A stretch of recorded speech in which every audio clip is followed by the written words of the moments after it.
설교 제목은 따라합니다. 자라게 하시는 은혜. 전 세계적으로 튼튼하기로 소문난 여행 가방 중에 샘소나이트가 성경의 인물인 삼손의 이름에서 유래했다는 것은 아실 것입니다. 샘소나이트라는 가방을 처음 만든 사람이 제스 슈와이더인데요, 그와 그의 아버지는 동유럽에 살다가 미국 땅으로 이민을 온 이민자입니다. 그들은 낯선 미국 땅에 이민을 와서 이곳저곳 돌아다니면서 채소 장사를 하면서 생활을 했는데 변변치 못했습니다. 그리고 그의 아버지가 죽은 후 슈와이더가 채소 가게를 맡아서 운영하게 되었는데, 그는 채소 가게를 운영하면서 내 가게에 오는 모든 사람들이 다 행복했으면 좋겠다는 목표를 가지고 열심히 장사했어요. 자신의 물건 채소를 사고 행복해하며 돌아가는 그 고객들을 볼 때 기쁘고 보람을 가졌던 것입니다. 그러던 어느 날 한 손님이 가방을 가지고 채소를 사러 왔는데, 가방이 그만 터져서 가방 안에 있던 모든 물건이 채소가 땅바닥에 다 쏟아지게 된 거예요. 사실 가방이 터져 채소가 바닥에 쏟아진 것은 자기 책임은 아닙니다. 그런데 손님이 무척 당황해하는 것을 보면서 자신의 채소를 담다가 가방이 찢어졌으니 내 책임이다 하는 그런 자책감이 있었어요. 그리고 내가 이 무거운 채소를 담아도 찢어지지 않는 튼튼한 가방을 한번 만들면 어떨까라고 생각하면서 가방을 만들기 시작했어요. 그렇게 가방을 만들고 자기가 만든 가방은 삼손처럼 강하고 튼튼하다며 자기 가방에 붙인 이름이 샘소나이트가 됩니다. 여러분, 샘소나이트를 저도 이렇게 써보니까 참 강하고 질기고 너무 좋은 그런 여행 트렁크 가방입니다. 그래서 심지어 러시아의 푸틴 대통령을 그림자처럼 수행하는 특수위원들이 항상 들고 다니는 가방이 있죠. 무슨 가방인지 아세요? 핵가방입니다. 핵가방. 러시아의 핵가방이 3개가 있는데, 러시아의 핵가방 그 3개가 모두 다 미제 샘소나이트라고 합니다. 여러분은 삼손하면 무엇이 생각납니까? 저는 삼손하면 멋있는 사나이라는 군가가 생각이 납니다. 멋있는 사나이 많고 많지만 내가 바로 사나이, 멋진 사나이. 왜 멋진 사나이라고 하죠? 그 다음이 중요합니다. 싸움에는 천하무적, 사랑은 뜨겁게, 사랑은 뜨겁게. 바로 내가 사나이, 멋진 사나이. 삼손이야말로 멋진 사나이, 남자 중에 상남자가 아닙니까? 싸움에는 천하무적 아닙니까? 완전 스트롱맨이죠.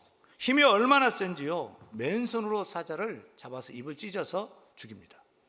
힘이 얼마나 센지요. 그 블레셋 가사 땅에 갔다가 밤에 나가려고 하는데 성문이 닫혀 있어요. 그래서 성문을 두 손으로 뜯어가지고 어깨에 메고 헤브론 앞산까지 가지고 올라가 버립니다. 힘이 얼마나 센지요. 블레셋의 1000명 군사가 창과 칼 가지고 삼손을 덤비는데 나귀 턱뼈 하나 가지고요, 창칼 가진 1000명을 다 쳐서 제압해 버립니다. 하여간 어느 누구든 걸리면 사자처럼 찢어놓는 천하무적 삼손입니다. 또 사랑은 뜨겁게 불태웠던 남자 삼손입니다. 삼손의 별명을 제가 하나 붙였는데 금사빠예요. 금세 사랑에 빠지는 남자. 여자만 보면 금세 사랑에 빠지는 금사빠 삼손입니다. 그런데 오늘 우리가 사사기 16장에서 만나는 삼손은 그런 멋진 사나이가 아닙니다. 제가 사사기 16장을 읽으면서 말씀을 준비하면서 노래가 또 생각나요. 멋진 사나이가 아니고요, 난 참 바보처럼 살았군요. 어느 날 난 낙엽 지는 소리에 갑자기 텅 빈 내 마음을 보았죠. 그냥 턱없이 흘러버린 그런 세월을 느낀 거죠. 잃어버린 것은 아닐까? 늦어버린 것은 아닐까? 흘러버린 세월을 찾을 수만 있다면 얼마나 좋을까? 난 참 바보처럼 살았군요. 난 참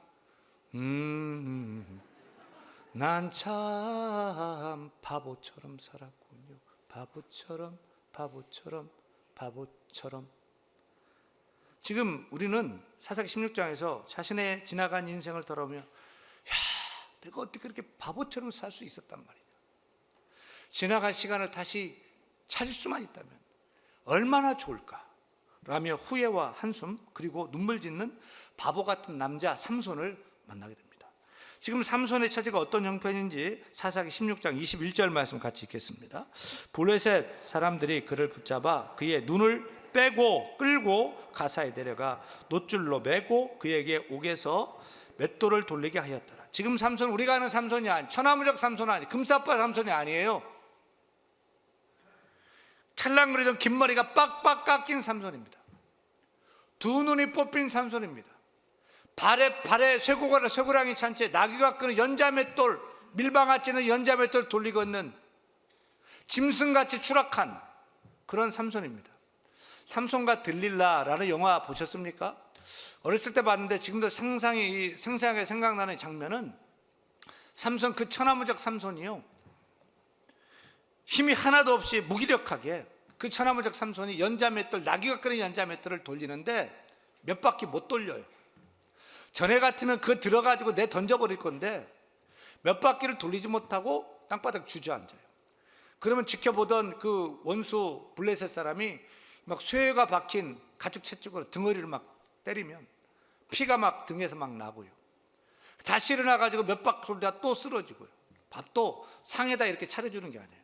빵 조각을 땅에 던지면 배고픈데 눈에 보이지 않아. 막 손으로 더듬어서 찾아가지고 먹던 삼손입니다. 지금 하나님의 사람 삼손은 하나님 주신 힘을 바로 사용하지 못하고 욕정을 위해 쓰다가 머리 깎인 바보가 되었습니다. 아니, 눈까지 뽑힌 눈먼 바보가 되었어요. 그것을 보고 블레셋 사람들이 조롱합니다. 저주합니다. 야, 네가 하나님의 사람이냐? 네가 믿는 하나님 어디 있냐? 라고 조롱하고 저주합니다. 혹시 이 모습이 우리 믿는 자의 모습은 아닌지요? 코로나와 대선을 지나고 국민 일부가 우리나라의 3대 종교인 불교, 기독교, 천주교의 2022년도 종교 호감도 조사를 해서 최근 따끈따끈한 설문조사예요. 여러분, 세상 사람들이 볼 때 호감도 1위의 종교는 어디였을까요?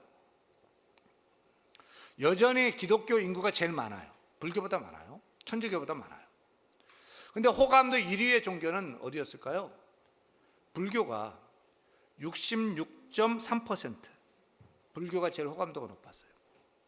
두 번째가 카톨릭 65.4% 차지했고요. 3위가 기독교인데 18.1%였어요. 불교가 호감도 1위 좋아. 카톨릭 2위 좋아. 또 뭐 우리 기독교가 3위, 그래 괜찮아. 근데 점수가요 18점이에요. 점수가 아니죠, 이건. 다시 말하면 세상은 기독교를 싫어해요. 혐오해요. 손가락질해요. 정말 기독교가 하나님 주신 힘과 축복을 내 것인 것 마냥 탐욕을 위해 펑펑 쓰다가 머리 빡빡 깎여 끌려다니는 삼손 같지는 않은지요. 지금 한국 기독교가 머리 깎이고 눈 뽑히고 무기력하게 아무 힘도 영향력도 없이 세상 사람들 앞에 삼손처럼 조롱당하고 있지는 않는지요. 나 예수 믿어요, 교회 다녀요, 당신도 예수 믿으세요 라고 하면 아직도 교회 다니냐며 무시당하고 있지는 않는지요. 그런데 여러분, 하나님이 삼손을 정말 아주 버리셨을까요? 삼손은 완전히 끝난 것일까요? 하나님 주신 힘인지도 모르고 자신의 힘인 것 마냥 교만하게 굴었던 삼손을 그냥 완전히 하나님 버렸을까요?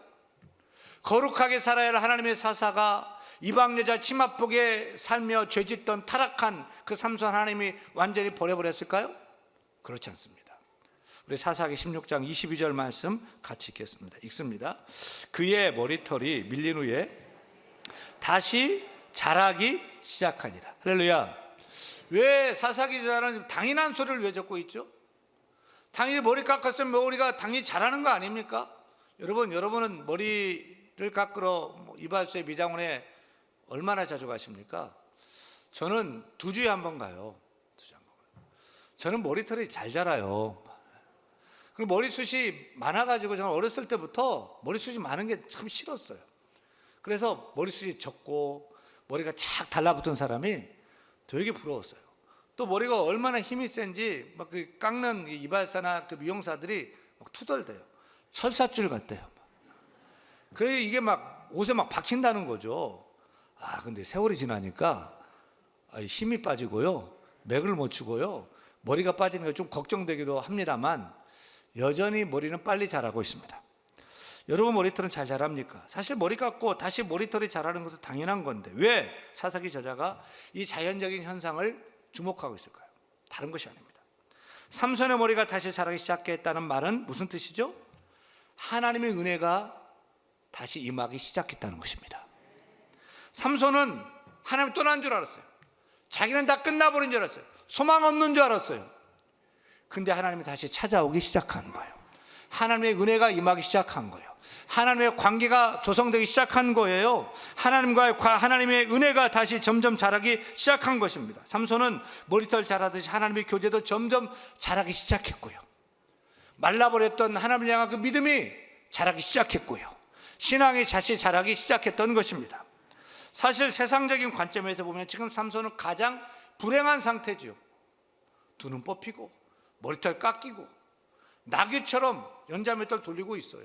하지만 영적으로 신앙적으로 보면 삼손이 그 인생의 가장 축복된 시간이라고 할 수 있어요. 왜냐하면 지금 삼손은 그 고통 가운데서 하나님의 관계가 비로소 이제야 정상적으로 회복되기 시작했기 때문이고요.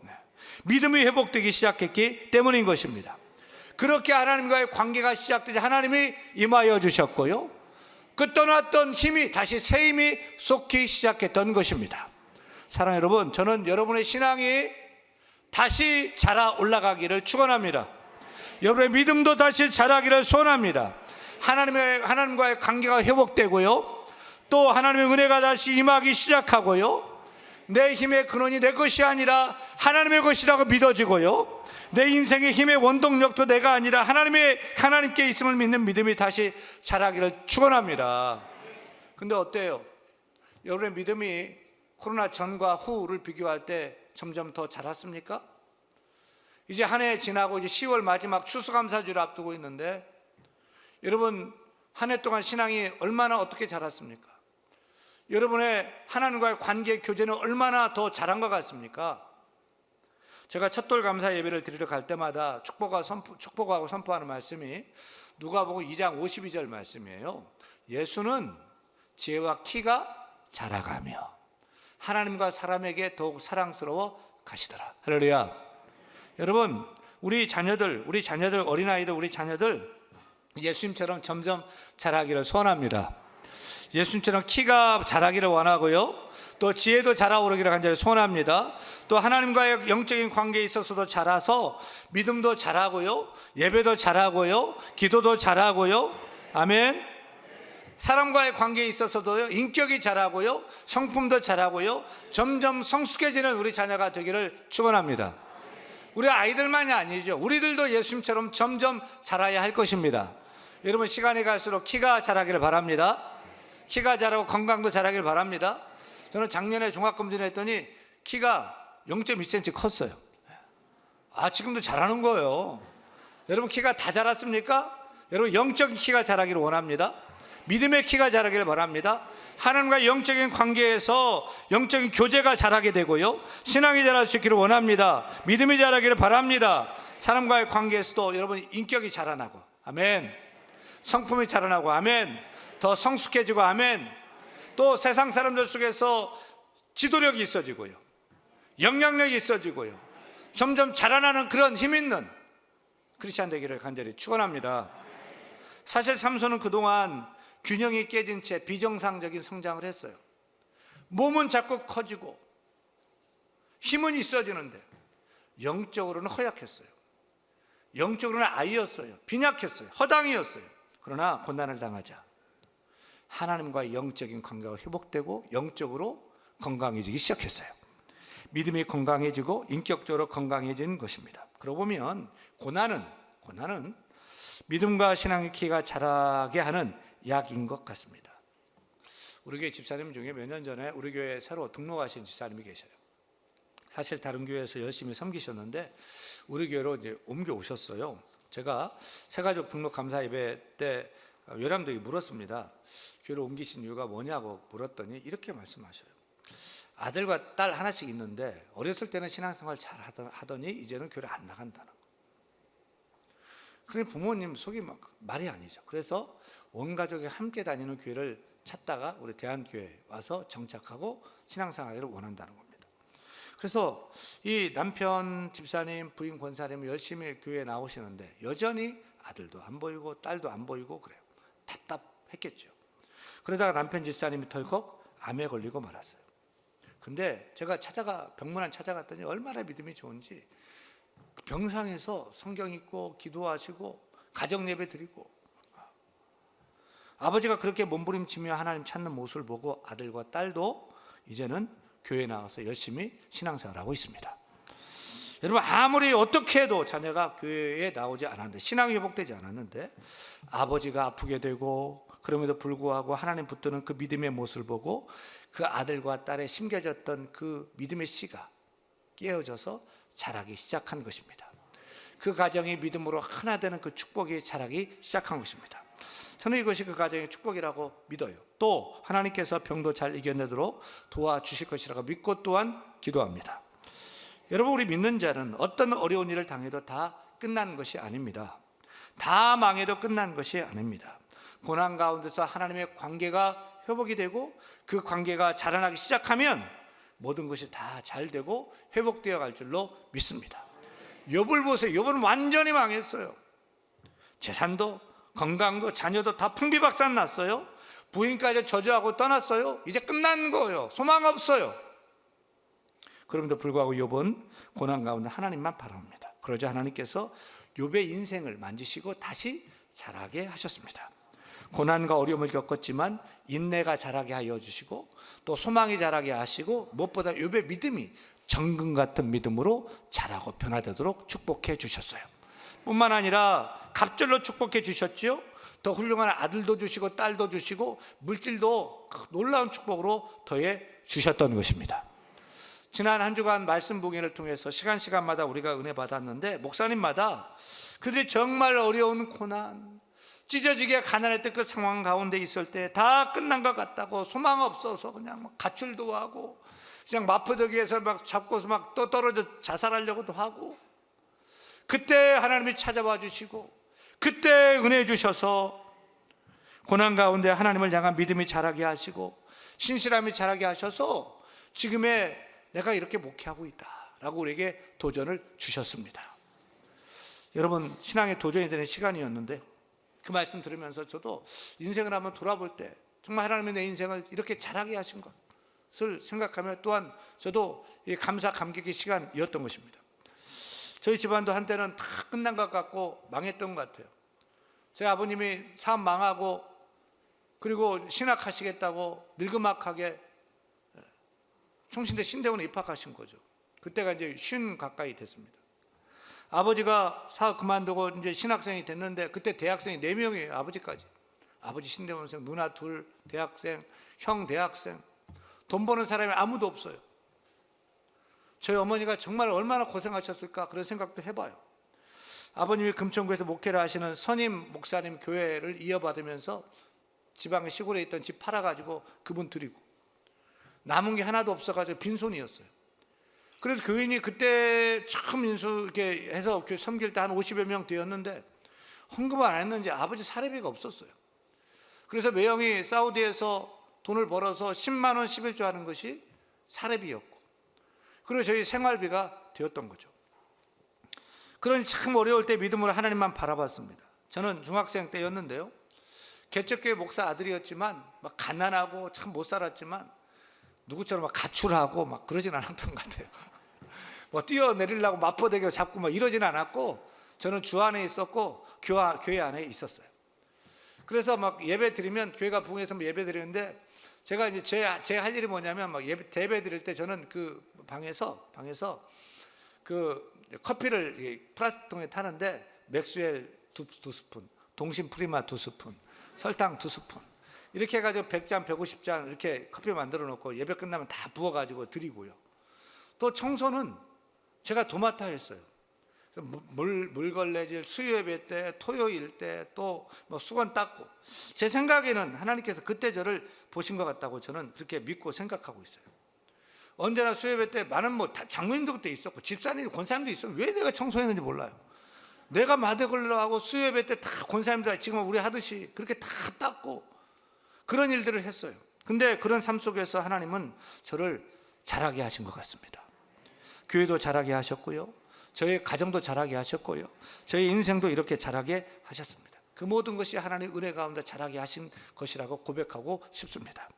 여러분은 어떻습니까? 우리가 주 안에 있을 때 자라지 않았습니까? 인생을 돌이켜 10년, 20년, 30년 지나왔을 때 돌아볼 때 어떻습니까? 참 모진 어려움도 있었지만 어려울 때 믿음은 더욱더 자라지 않았습니까? 사랑하는 여러분, 우리 하나님은 자라게 하시는 은혜의 하나님이신 줄로 믿습니다. 지금 내가 어떤 처지 형편에 있더라도 다시 하나님께 돌아와 하나님 앞에 서면 우리 하나님 우리를 다시 자라게 하실 줄로 믿습니다. 세상은 끝났다고 하고 망했다고 하고 사람들은 나를 다 버리고 떠나도 하나님은 그렇지 않습니다. 하나님과 함께 하십니다. 도와주십니다. 우리 믿음이 자라게 하십니다.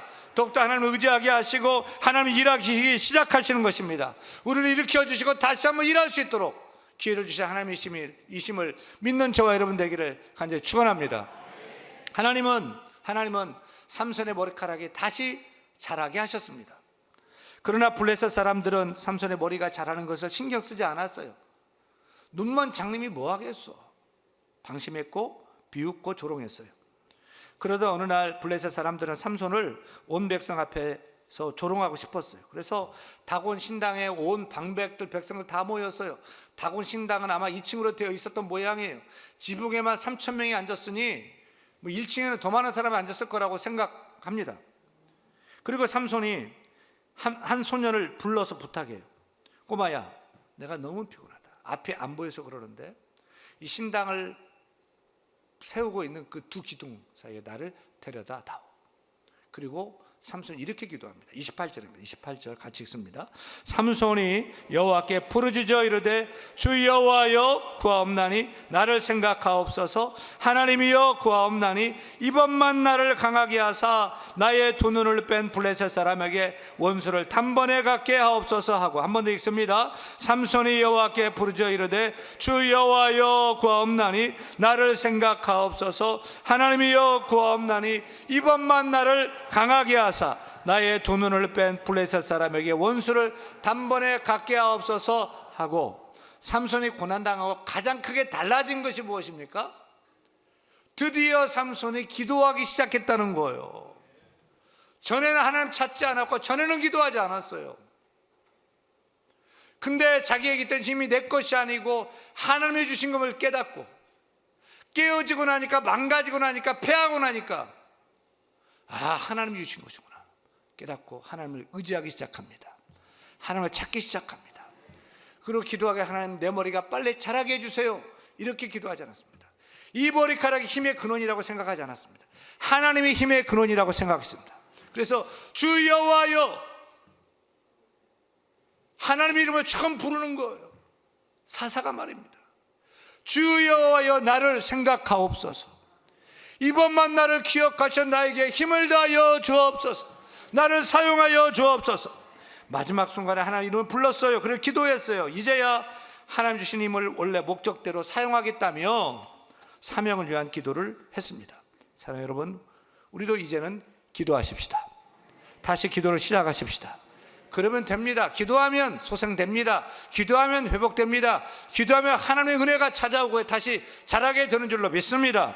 주여 구하옵나니 도와주옵소서. 힘을 다하여 주옵소서. 사용하여 주옵소서. 그렇게 하나님을 의지하며 두 기둥을 있는 힘껏 밀었어요. 그때 하나님 놀랍게 역사하셨는데 30절 이런 역사가 있었습니다. 읽습니다. 삼손이 이르되 블레셋 사람과 함께 죽기를 원하노라 하고 힘을 다하여 몸을 굽히매 그 집이 곧 무너져 그 안에 있는 모든 방백들과 온 백성에게 덮이니 삼손이 죽을 때에 죽인 자가 살았을 때의 죽인 자보다 더욱 많았더라. 할렐루야.